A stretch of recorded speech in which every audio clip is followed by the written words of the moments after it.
Hello, and welcome to the Spiritualist Circle of Light.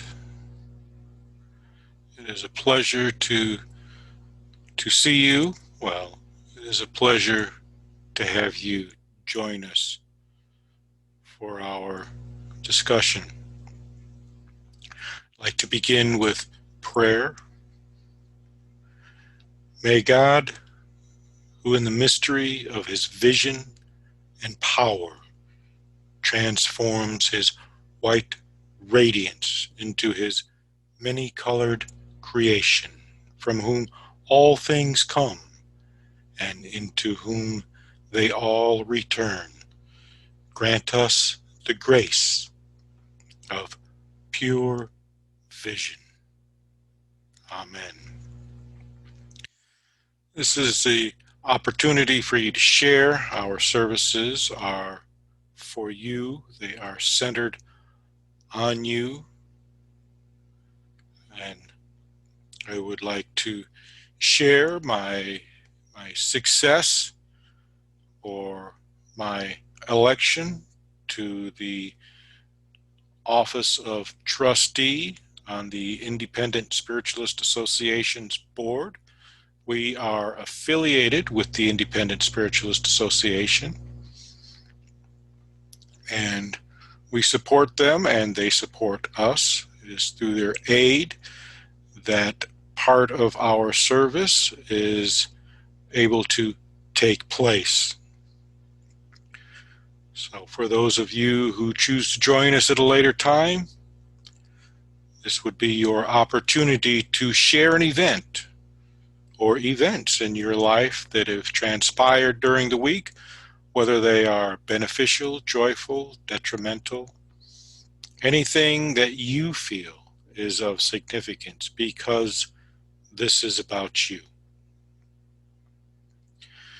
We're going to go into our healing portion. For those of you present, if you would like a healing, then I would direct our healing energies towards you. This is our healings are through distant healing, which has been demonstrated to be effective in a person's well-being. I will say a regular prayer, a healing prayer, and then I will recite our affirmation. And as I do this, please keep these names in mind for healing, because where the mind goes, so does the life force or the healing powers. Michelle, Tiffany, Alan, Scott, Michael, Deb, Mark, Reverend Nellie, Heather, Jeannie, Teresa, Marty, Pete, Paul, Josh, Valerie, Shirley, Brad, Bruce, Cheryl, Jessica, Marie and her husband, Anita. We call upon thee, Father, Mother God. We call upon thy healing power. We ask that it emanate forth unto the world, that it touch those in need, that it brings a light to those who find themselves in darkness, that it brings clarity to those who are confused. We ask this healing power to extend to those who reside in the hospitals, the nursing homes, the prisons. We ask that this healing power be extended to those who reside in the streets, homes of abuse. We ask that this healing power should touch those in need, who call out and who accept. We ask that the power of clarity come to those who hold positions of authority and of power. We ask this and much more, for like the man weak and old, who was sick and was told, "Take thy bed, rise and walk, you are whole." God will help us today in the same loving way. Faith in God brings us blessings untold. God is healing us now with his infinite power. We can feel Jesus' presence by us.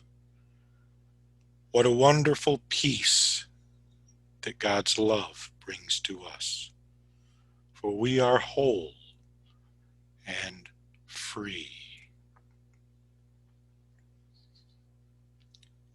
As we go into our guided meditation, we ask that you remember that sensation of love, the sensation experienced when you felt love. You can use a memory or anything that inspires this sensation, this emotion. And we ask that you rest in love.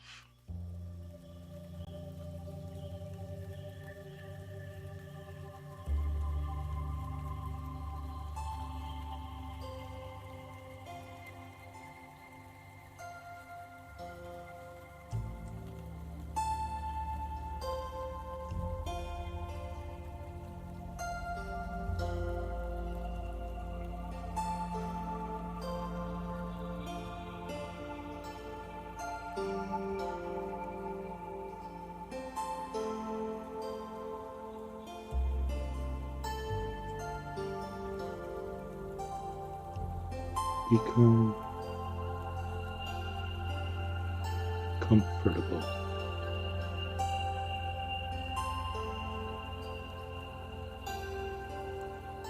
Rest.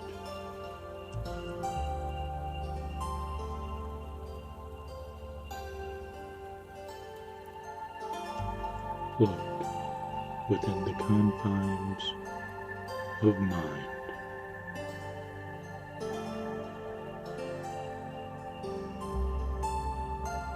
Listen to the murmurings of life.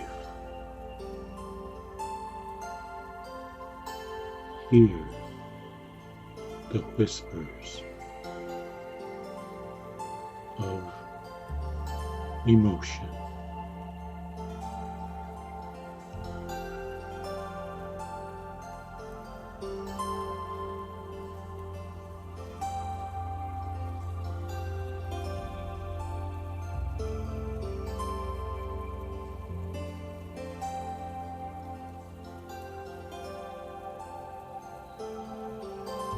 Feel the subtle messages within.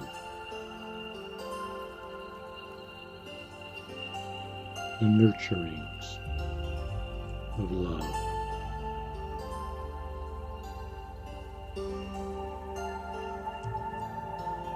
The ripples of anger. The stillness of melancholy. The sluggishness of sadness. This is the language of life. There are no words here, only sensation, only the sublime, only emotion, only experience.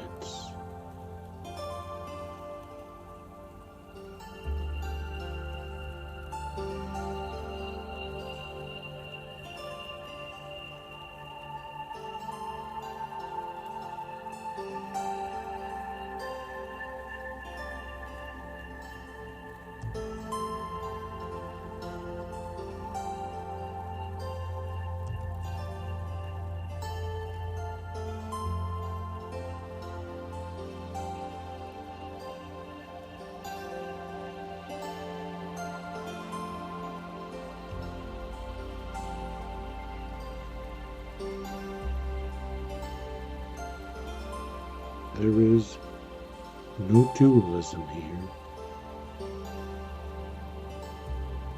only the unification of creation.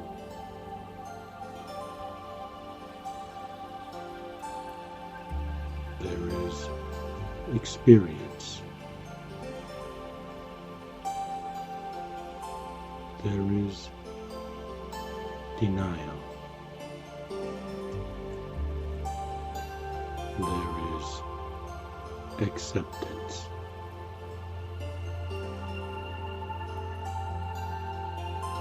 There is you.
Now is the time to rise. Now is the time to act.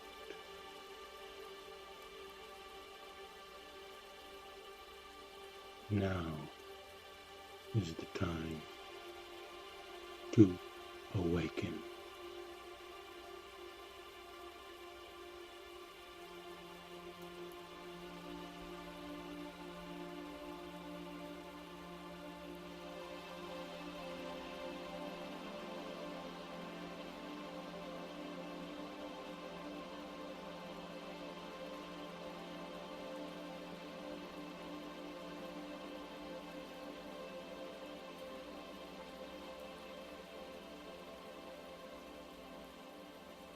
Now is the time.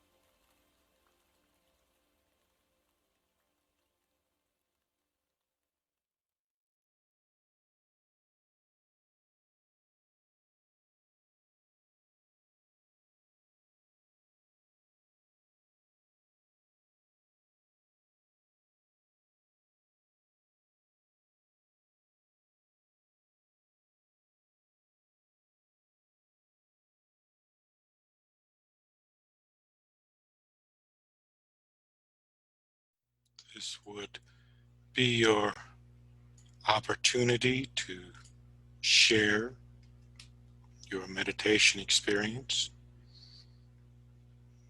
Some people have found these meditations to be quite pleasing, even moving.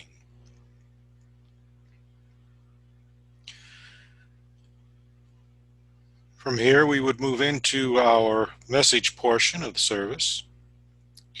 If you would like a message, feel free to contact us. You can find us through Facebook. You can also find us through our webpage.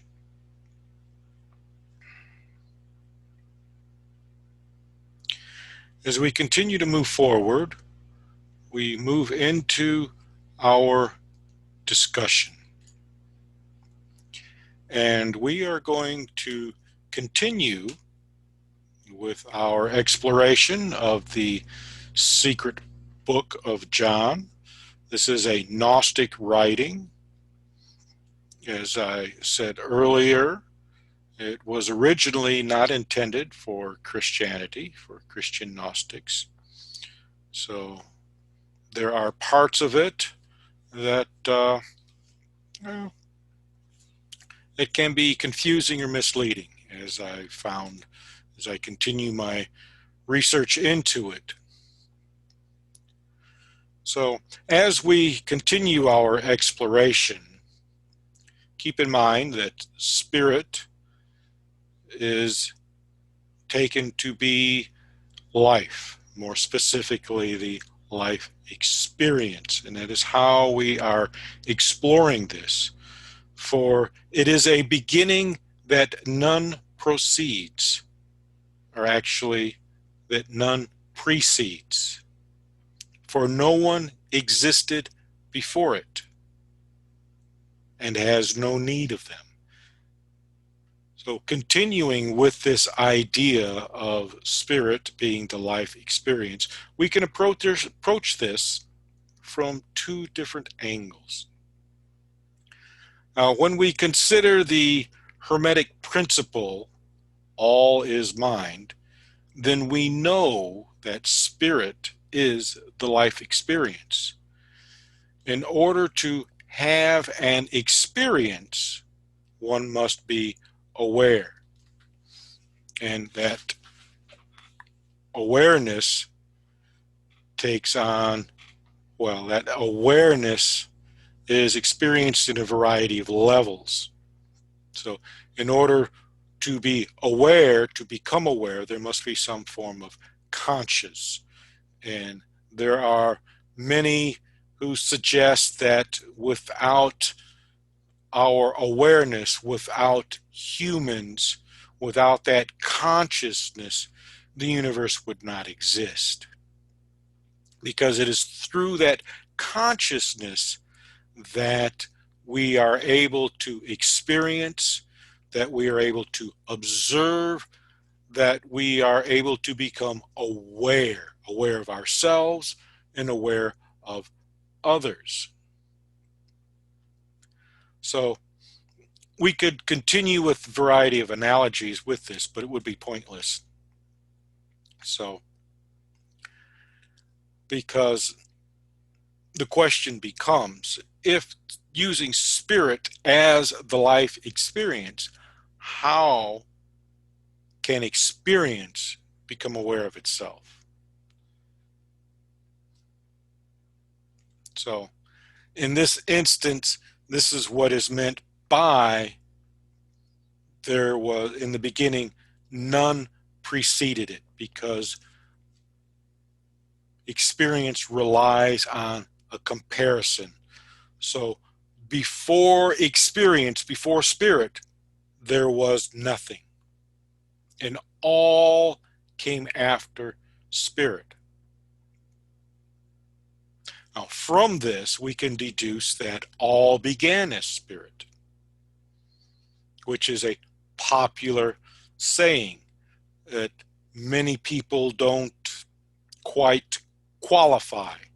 But in this instance, it is qualified. It's qualified by the idea that no thing existed before the experience. So another way of approaching this mystery is that before birth, before each of us was born, we had no experience. Now, even if we go with the idea of incarnation, which we'll touch briefly on in a moment, but the thing about experience is it requires some form of comparison. I'm an experienced speaker, and what qualifies that experienced speaker is the fact that before I spoke, I had no experience. So before we walked this plane, before we emerged into this plane, we had no experience of this plane. Even if we existed as spirit beforehand, taken in the more traditional aspect, meaning that the traditional aspect is that within us resides a spirit. When we vacate the body, we become spirit. Although that is not the avenue of pursuit here, that is the common analogy. And even with that, we cannot experience this form until we become part of this form. Therefore, before we were born, we had no experience.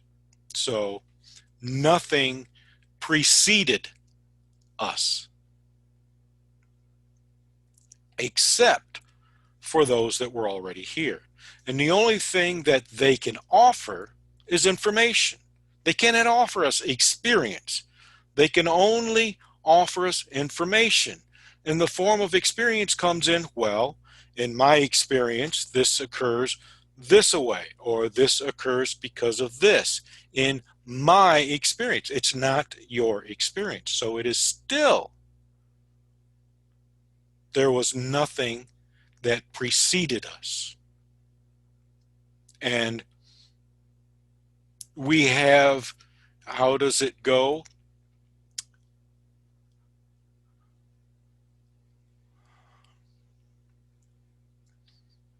for no one existed before it and has no need of them. Spirit has no need of them.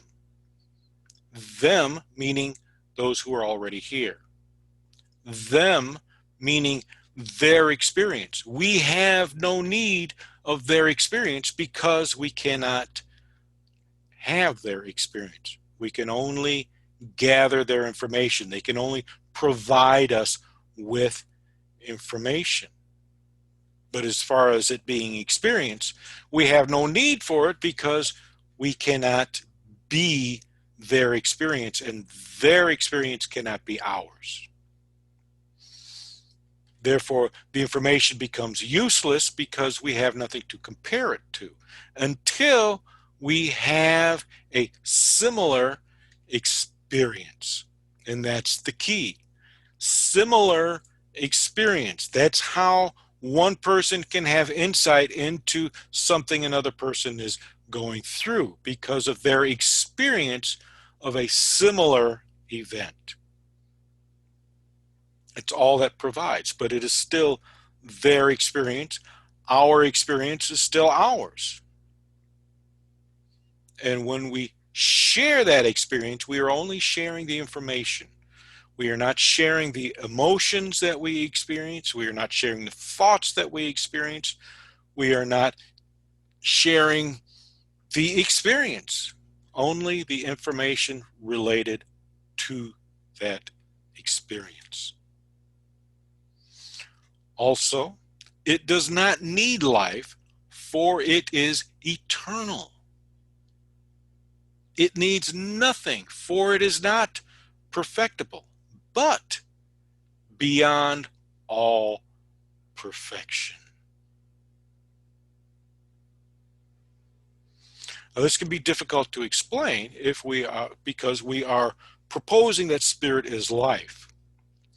But what we are proposing in conjunction with this is that spirit is the life experience, not life, but the life experience. Because the creative process of life is eternal. Life can be found in the most inhospitable of places on this planet. A volcano erupts, and within a handful of years, plants are growing. There's life in that acidic soil. Life cannot be stopped. Its nature, its purpose is to create, is to procreate, is to continue. Creation cannot be halted because it just continues. Try cutting a tree down. What happens? You've got saplings that grow up, or those what they call suckers, whatever you want to call them. But the tree keeps growing. So spirit does not need life because spirit is life. Life experience does not need life experience because it already is. It already is. How many of us need something we already possess? I know I don't. I have a vehicle. I don't really need another one. If I have another one, it's for show because I can only drive one at a time. I can have 2 shirts just like this, but I can only wear one at a time. If I wear them both, well, that's fine, but you can only see one at a time. Therefore, spirit has no need of itself. So if spirit is life, if spirit is the life experience, it has no need of itself because it simply is.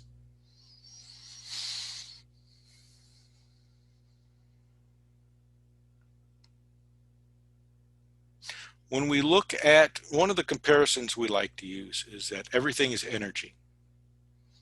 So even if Spirit is energy. It already has energy because it is energy.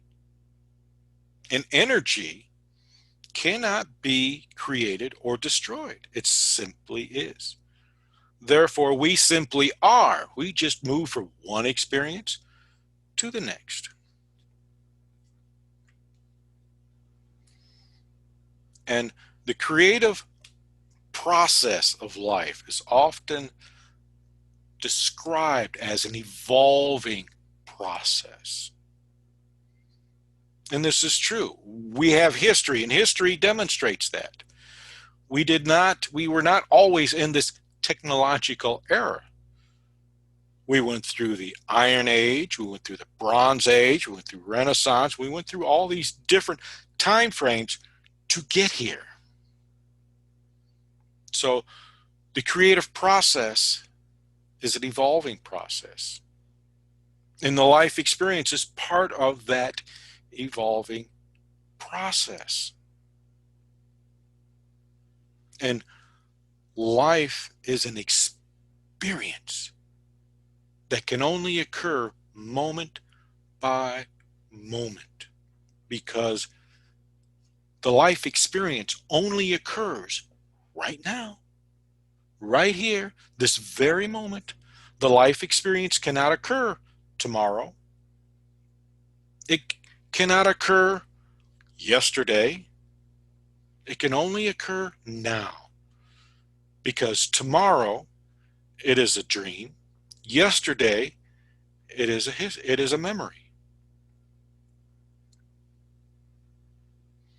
Of course, now if we progress with this even further, the life experience is not necessarily an experience that happens one step at a time.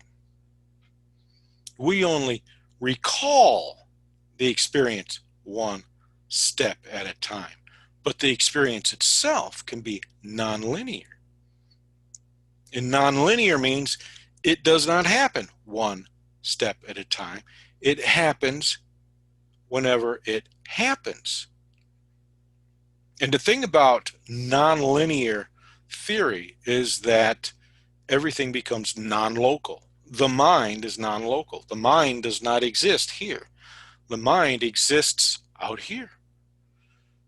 Non-local. So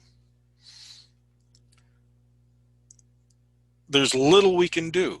Experience is beyond perfection. Because once we have the experience, it's over with. It cannot be repeated. It can be remembered. We like to say we can go back into the past and change it, but the experience is already there. Therefore, it is what is the term that they used? It is not perfectible,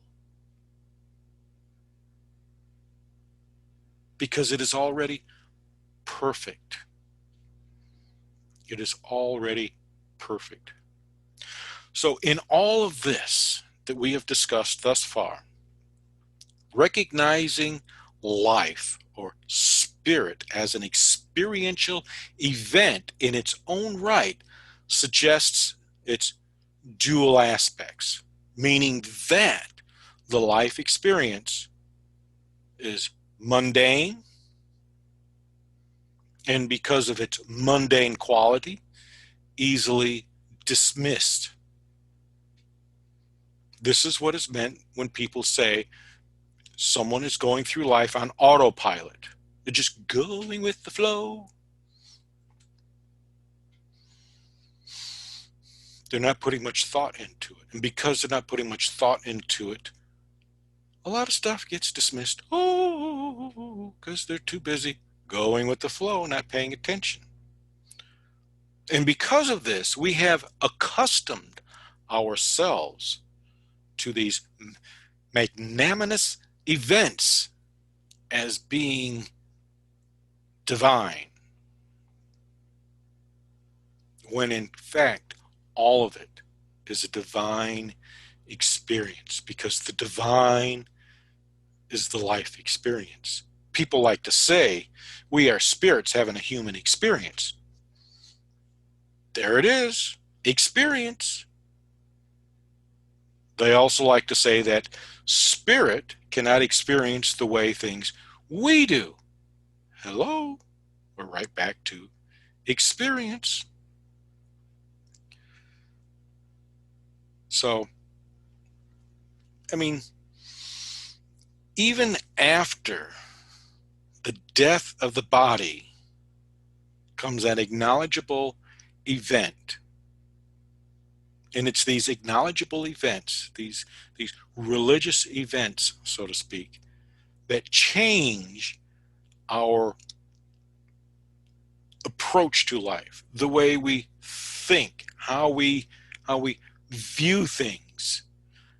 Our experiences change because of this one experience. For instance, I'm standing on top of a telephone pole during an exercise. I'm looking down. I close my eyes and I meditate, and I see this, what appears to be an eyelid with a tear. And I open my eyes and I look down, and there is this group of people standing there with one who's a little separated, an eyelid with a tear. An enormous event, a magnanimous event, a religious event. Of course, now I look at life as as an experience. Life is the divine. All is a divine experience. And yeah, I slip sometimes. It's mundane, boring. I like to ask people, when was the last time you remembered a boring incident? Nobody can. So when we begin to see life, the experience as life, as a sacred event, the question becomes, do we assign it a divine quality? Because the sooner we recognize the divinity, the divine aspects of life, just the life experience, that is when we truly begin to awaken and are able to harvest the fruit that the divine has provided us.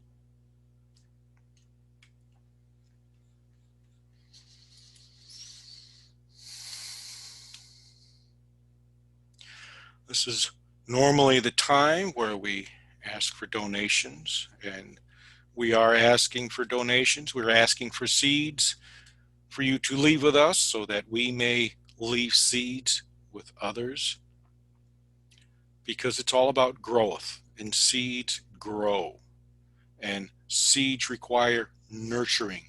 The seeds that I am giving you require nurturing, and the seeds that I have acquired from others require nurturing. So if you could please leave us some seeds. You can leave donations through PayPal. You can also mail them. If you choose to mail them, make out your check or money order, your method of payment to Spiritualist Circle of Light. Nothing comes to me, it goes to the church.